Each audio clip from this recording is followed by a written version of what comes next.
बिस्मिल्लाहिर्रहमानिर्रहीम। नाज़रीन, मैं हूँ साक़िब बशीर। आज 31 दिसंबर 2020 है।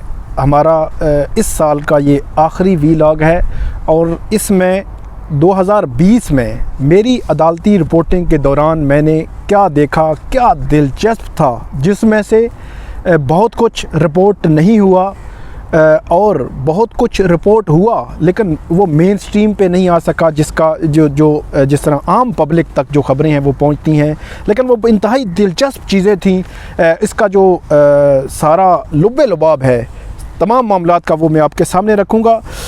ये तकरीबन 15 से 16 ऐसे चीज़ें हैं, वाक़यात हैं, केसेस हैं जो मैं आपके सामने रखूँगा। अब हम शुरू करते हैं सबसे पहले कि जो काजी फ़ाइज़ ईसा केस है, उसमें एक मुल्ज़िम था इफ्तिखारुद्दीन। उसने कोई एक स्पीच की, वो जो वायरल हुई, उसके ख़िलाफ़ काजी फ़ाइज़ ईसा जो उनकी एहलिया है वो उन्होंने 788 के तहत एक FIR दर्ज हुई, उसको पकड़ा गया, उसकी दरख्वास्त हाई कोर्ट में आ गई। तो इसमें एक दिलचस्प मामला हुआ था कि जिस दिन ये हाई कोर्ट में उस वक़्त ये मामला काजी फ़ाइज़ ईसा का बहुत पीक पे था। तो जिस वक़्त ये आई तो उस दौरान जिस दिन समाअत होनी थी तो चीफ़ जस्टिस अतर की सरबराही में 2 रुकनी बेंच ने समाअत करनी थी। बहुत सारे सीनियर साफ़ी जो हैं, हमारे कोर्ट रिपोर्टर्स समेत एक बड़ी लॉट जो है वो वहाँ पे मौजूद थी। कुछ यूट्यूबर्स जो है वो भी मौजूद थे कि आज बड़ी ज़बरदस्त किस्म की समाअत होनी है कि सारा कट्टा चट्टा खुलेगा कि ये वीडियो किसने बनाई, कैसे बनाई, इसमें क्या था क्या नहीं था। तो जैसे ही जो है वो केस कॉल हुआ तो लेकिन हमारी तवक्कुआत के बिल्कुल बरअक्स ये केस 2 मिनट चला। 2 मिनट में जो अक्यूज़्ड के जो वकील थे उसको बोलने की भी ज़रूरत नहीं पड़ी और चीफ़ जस्टिस अतर ने ये कहा क्योंकि ये जजेस इसमें मुद्दई है, एक जज जो है उनकी एहलिया मुद्दई है, तो इसलिए जो इंसाफ के तकाज़े पूरे करने के लिए ये तासुर ना जाए, क्योंकि मुद्दई जज की एहलिया है तो इसमें इंसाफ के तकाज़े पूरे नहीं हो रहे तो हम ये बेल ग्रांट कर रहे हैं। तो ये एकदम जो है जितने भी साफ़ी थे ये उनके लिए बड़ा ही एक अचानक जो है एक खबर जो उनके लगी कि वो बड़ी तवक्कुआत लेकर बड़ी समाअत होगी, लेकिन कुछ ना हुआ और वो ज़मानत होगी। इसके बाद एक DIG हैं साबिक पुलिस के सलीमुल्लाह खान, वो एक केस में पेश हुए। वज़ीर-ए-आज़म इमरान खान के ख़िलाफ़ ये केस था तो वो हथकड़ी और कुरान वो भी अदालत में ले आए। पहले उन्होंने आर्गू किया, उसमें कोई इशू इस किस्म का था कि शायद वज़ीर-ए-आज़म इमरान खान ने कोई आयत की किसी जगह को पढ़ी, वो सही तौर पे प्रोनाउंस नहीं कर सके, तो उसके ख़िलाफ़ वो वहाँ पे आ गए कि इनके ख़िलाफ़ जो है वो कार्रवाई की जाए, ऑर्डर किया जाए कार्रवाई का, या उनको नाअहल किया जाए। तो जो बेंच 1 है इस्लामाबाद हाई कोर्ट का, चीफ़ जस्टिस अतर वो हमेशा से रिस्ट्रेन करते रहे हैं ऐसे जितने भी मामलात आते हैं। ये नहीं कि वो ये चाहते हैं कि इस तरह मतलब किया जाए कि कोई गलत कुरान की आयत पढ़े, तो उसके पीछे मोटिव बाज़ औक़ात ये होता है कि आप जाने अनजाने में भी बाज़ औक़ात कुछ मामलात हो जाते हैं। तो अदालत ने इस पर उनकी दरख्वास्त जो है वो डिसमिस की रिस्ट्रेन करते हुए, तो वो उन्होंने हथकड़ी और कुरान जो है वो रोस्टरों पे रख दिया और ऊंचा ऊंचा बोलना शुरू कर दिया और बोलते रहे कि मैं आज लेके आया हूँ, मैं इसको किसी मैच पे पहुँचाऊँगा, आप मेरी दरख्वास्त नहीं सुनते। लेकिन ये मामला अदालत ने दरख्वास्त जो है वो मुस्तरद कर दी। इसके अलावा जो एक बैरिया टाउन के हैं मलक रियाज, रियल एस्टेट के टाइकून हैं, वो उनके हवाले से एक दिलचस्प वाक़या है कि वो एक उनका केस है बैरिया आइकॉन टावर केस है। ये कराची में एक बाग है, उसकी ज़मीन पर ये बैरिया आइकॉन टावर बना हुआ है। तो उनके ख़िलाफ़ केस चल रहा था, तो वो केसेस के दौरान पेश नहीं होते थे।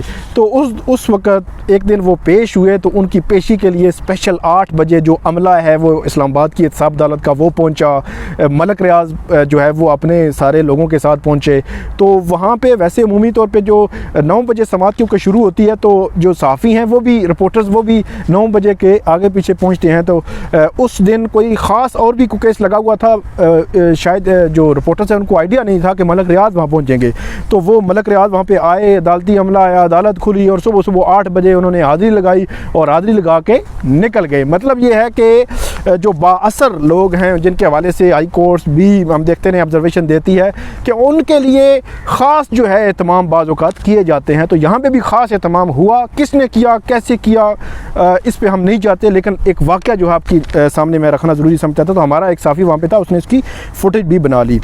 इसके बाद जो अगला जो मामला है वो भी इंतहाई अहमियत का है कि हफ्तावार केसेस जो हैं वो समात इस्लामाबाद हाई कोर्ट में 2020 में होती रही है। नवाज़ शरीफ, साबिक वज़ीर-ए-आज़म नवाज़ शरीफ की जब ज़मानत हफ्ते के रोज़ सुनी गई थी तो उसके बाद जो उस वक़्त की वज़ीर इत्तलात थी मुआविन ख़ुसूसी फ़िरदौस शकवान, इसके अलावा वफाकी वज़रा और सोशल मीडिया पर एक बहुत बड़ा जो तनकीद का सिलसिला शुरू हुआ था इस्लामाबाद हाई कोर्ट के ख़िलाफ़ कि हफ्ते के रोज़ नवाज़ शरीफ की दरख्वास्त तो सुनी गई है, लेकिन आम जो कैदी हैं, आम मुल्ज़मान हैं, आम जो साइलीन हैं, उनकी दरख्वास्तें नहीं सुनी जाती।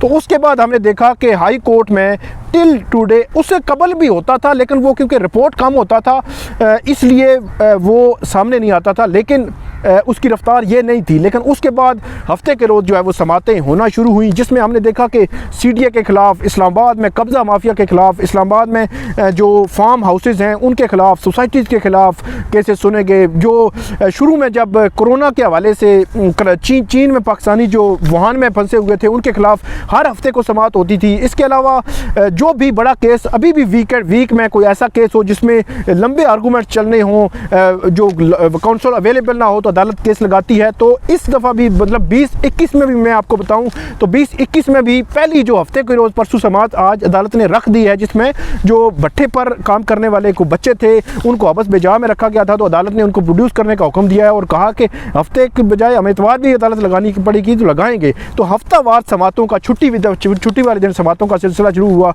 गुज़श्ता हफ्ते 2 जो जजेस तैनात हुए इस्लामाबाद हाई कोर्ट के, उनके हवाले से दरख्वास्तें थी वो भी सुनी गई। इसके अलावा भी जो अदालती टाइम के अलावा भी दरख्वास्तें जो सुनी जाती रही, मतीउल्लाह जान केस था उसकी मिसाल हमारे सामने है। इसके अलावा बहुत सारे केसेस मैं आपको गिनवा सकता हूं, लेकिन मैं डिटेल में नहीं जाता। तो ये समातें होती रही हैं। अब आते हैं इसके बाद जो है वो एक अक्यूज़ सा कत्ल किया उसने 2005 में, पाकिस्तानी शहरी था पीरा देता। वो वहाँ यहाँ से 2020 में तकरीबन 3 से 4 माह पहले पकड़ा गया।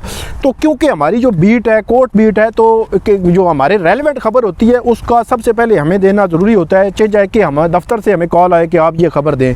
तो मुझे रात को तकरीबन 7 बजे एक लिंक आया, इंडिपेंडेंट जो UK का अखबार है जो ऑनलाइन भी अवेलेबल होता है, उसका एक लिंक मुझे आया कि पीरा देता को इस्लामाबाद से गिरफ़्तार कर लिया गया है और मजिस्ट्रेट से उसका रिमांड भी ले लिया गया है। तो हमारे लिए ये बड़ी गैर मुतवक्को सी सूरत हाल थी। तो हमने पीरा देता को ढूंढना शुरू किया। पहले तो पीरा देता का नाम नहीं सुना था, फिर ढूंढना शुरू किया।